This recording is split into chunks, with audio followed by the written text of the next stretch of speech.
Nandito kami sa overpass ng ano, Valley Golf. Kasi may Primark. Hoy!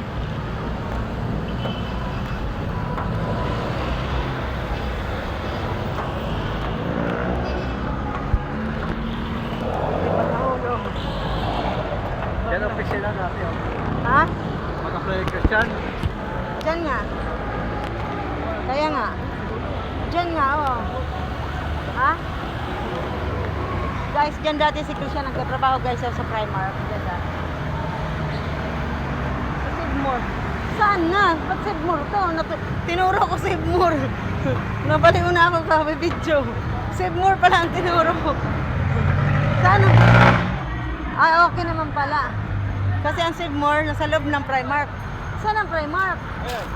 Saan? Ah, yan pala ang Primark guys. Nagmali-mali na.